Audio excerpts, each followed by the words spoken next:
Kembali ke topik kita pagi hari ini tentang wacana penambahan komisi di DPR seiring dengan dugaan juga akan bertambahnya jumlah kementerian yang akan dipimpin oleh Prabowo Gibran sebagai presiden dan wakil presiden terpilih yang akan dilantik 20 Oktober mendatang. Tadi saya singgung juga ke Bung Andreas. Bung Andreas, ada kritik dari Bung Ferry tadi sebelum membahas komisi ataupun jumlah kementerian, Anda sebagai anggota parlemen yang berada di partai yang juga belum menyatakan diri bergabung dengan pemerintah, boleh kita katakan oposisi, masih berseberangan gitu. Seharusnya juga akan ada kritik bukan hanya soal jumlah komisi tapi penambahan kementerian. Sejauh ini soal penambahan kementerian ada yang bisa dikritisi nggak dari PDI Perjuangan, Bung Andreas? Ya, tentu ya tiap pemerintah itu melihat tantangan dan tantangan terutama dan ya pertimbangan-pertimbangan yang ada di ya tentu presiden dalam hal ini sebagai yang punya hak prerogatif. Nah, tapi kalau dari PDI Perjuangan atau dari kami sebagai politisi yang ada di DPR dengan jumlah kementerian yang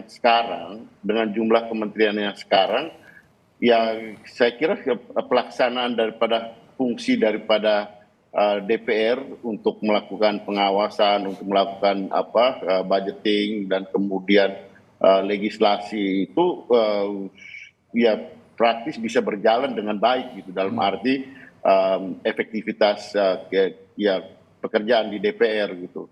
Tapi kalau ada perubahan tentu perlu ada ya kajian lagi gitu, dan perubahan itu tentu apakah perubahan atau tidak itu berawal dari ya presiden yang mempunyai hak prerogatif untuk itu, karena kita tahu bahwa undang-undangnya sudah berubah, ruang untuk menambah itu sudah diberikan gitu, sudah diputuskan gitu.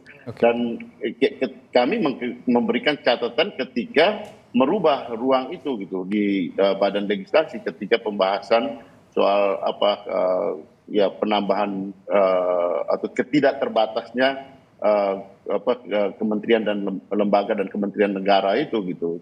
Nah, oleh karena itu memang ya saya kira di sini ya kalau kita bicara soal kritik dari ya DPR dalam hal ini PDI Perjuangan, ya kami sudah menyampaikan itu di badan legislasi ketika pembahasan undang-undang kementerian negara itu gitu. Oke, itu yang sudah dilakukan oleh PDI Perjuangan melalui rapat badan legislasi. Nah, saya ke Bung Ferry. Bung Ferry, kalau dari sistem ketatanegaraan lah, katakanlah kalau memang ini komisi bertambah, aturannya gimana sih?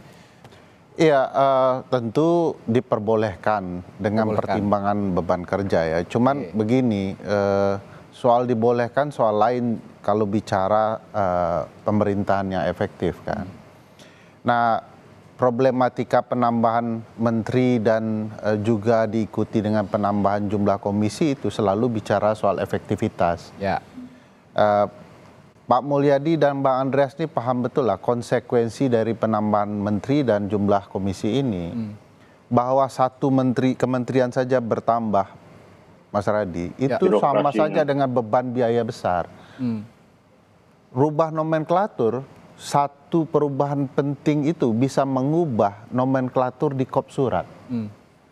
Biaya beban kop surat untuk satu kementerian baru di seluruh Indonesia itu miliaran. Kop surat saja. Kop surat saja itu. Nah, jadi belum bicara soal mobil Camry yang harus ditambah, ya, staf yang harus bertambah itu beban.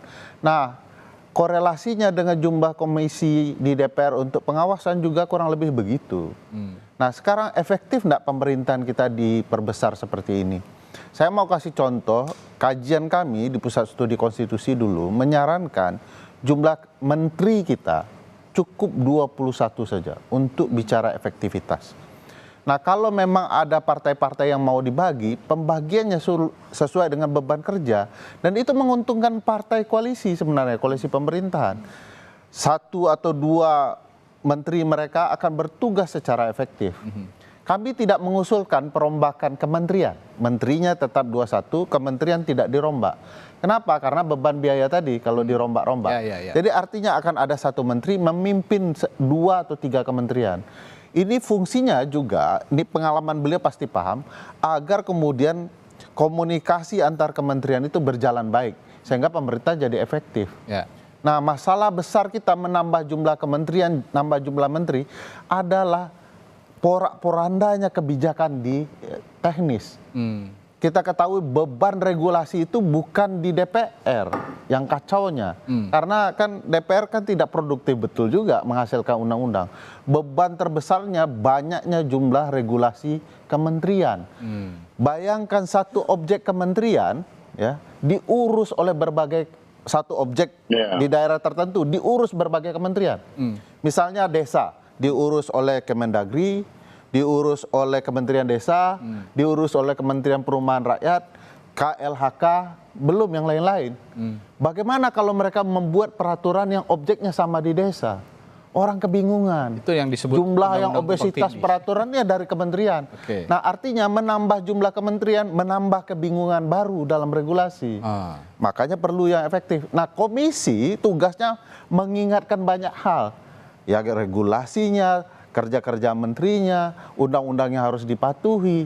Nah, semakin besar komisi juga akan ada potensi perbedaan pandangan antar komisi.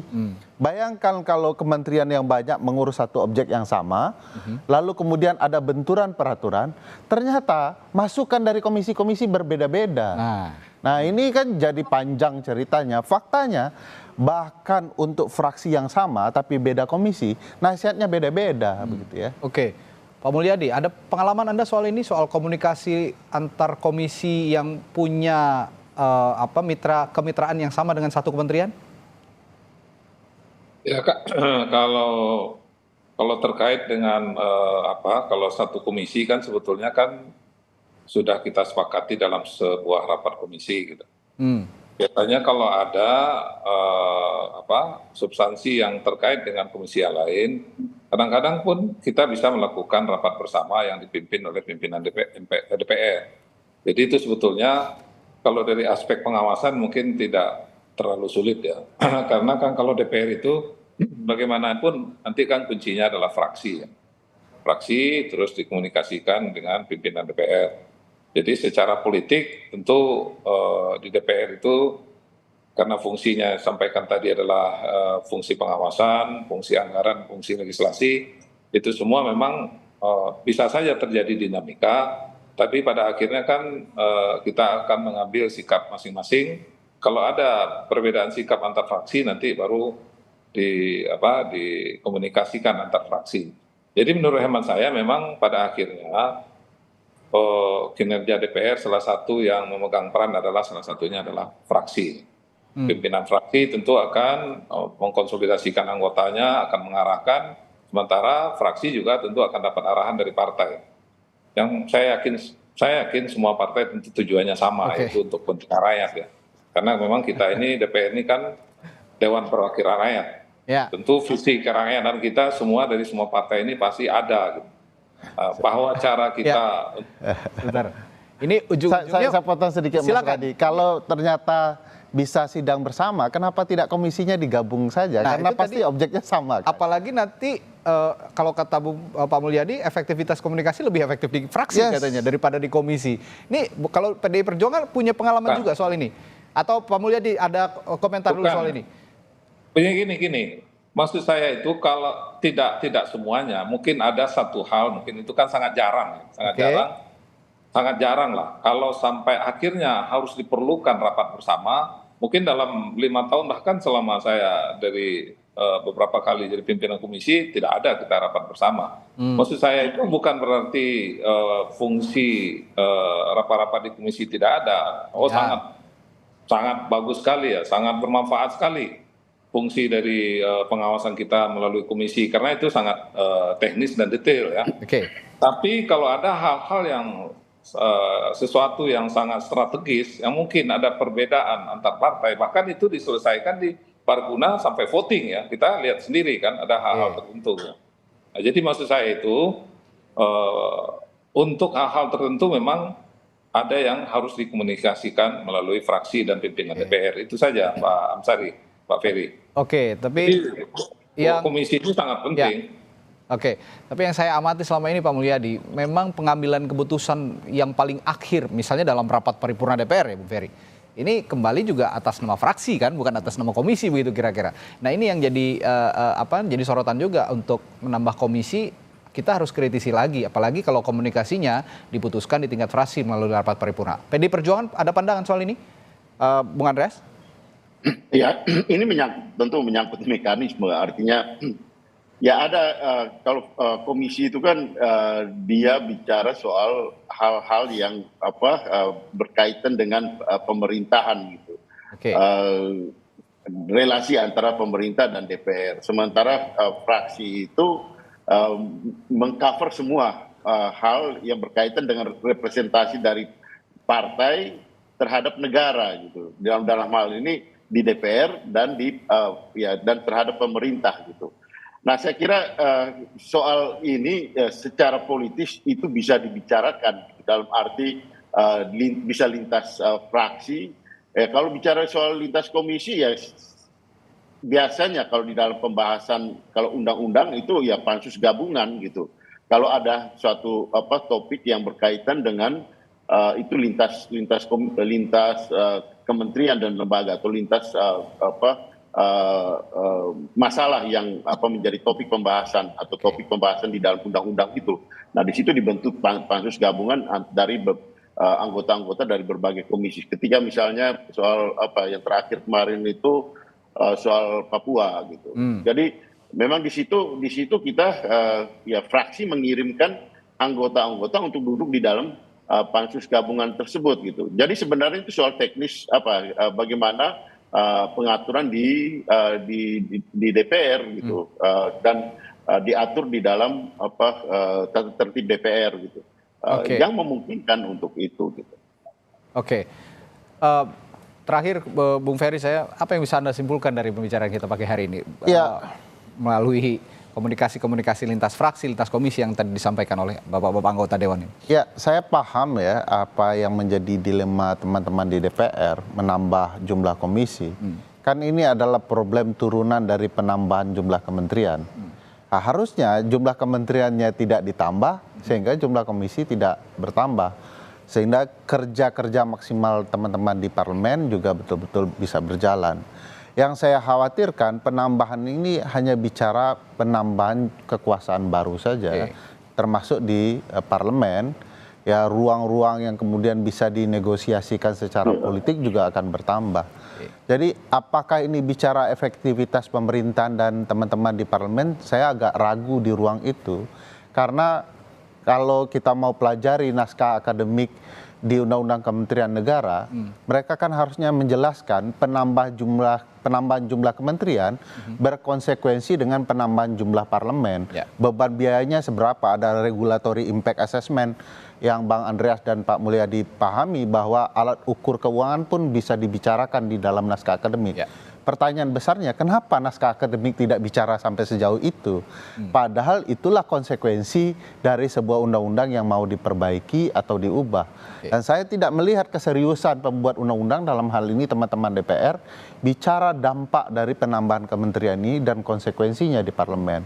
Jadi sayang sekali sebenarnya kita tidak tahu makna sesungguhnya dari penambahan kementerian dan penambahan jumlah komisi ini. Oke, ini yang harus kita juga sama-sama kawal. Memang kalau memang isunya sudah mengerucut, agak susah sepertinya karena memang dari awal sudah digaungkan begitu adalah wacana penambahan kementerian ini, mengingat juga pada saat kampanye Pilpres lalu banyak sekali program-program kerja yang dicanangkan oleh Presiden dan Wakil Presiden terpilih kita yang memang terbilang baru dan membutuhkan fokus yang lain gitu dari lembaga-lembaga yang ada di Indonesia ini, yang kemarin pada periode sebelumnya sepertinya tidak ada untuk membahas fokus itu. Meskipun bisa dibahas di sub-sub kementerian dan sub-sub komisi kalau ada di DPR. Tapi yang kita bisa lakukan adalah mengawasi sekarang. Kalau oposisinya PD Perjuangan sendiri ya mungkin bisa di-backup sama kita dari publik gitu ya untuk mengawasi sama-sama gitu. Nah, jadi yang saya soroti juga tadi soal beban anggaran yang besar ketika ada penambahan komisi, penambahan kementerian. Tentu jangan sampai penambahan ini juga jadi penambahan beban untuk rakyat, karena rakyat sendiri yang sudah banyak dipotong sana sini begitu ya. Ini untuk menggaji para menteri, para anggota dewan. Jangan sampai seperti itu. Kita harapkan ya ada sinkronisasi yang lebih mulus begitu. Pun kalau ada penambahan komisi dan penambahan kementerian, sehingga program-program kerja untuk rakyat juga bisa tersampaikan dengan baik. Baik, terima kasih para narasumber kami pagi hari ini. Ada dari Partai Demokrat, Pak Mulyadi, lalu dari PDI Perjuangan, Bung Andreas Hugo Parera dan Bung Ferry Amsari, analis hukum tata negara, telah berbagi perspektifnya pagi hari ini. Selamat pagi, sehat selalu, sampai jumpa lagi Bapak-Bapak. Sehat-sehat, Pak Mulyadi, Bang Andreas. Terima kasih. Terima kasih Bu Ferry, Mas Radi.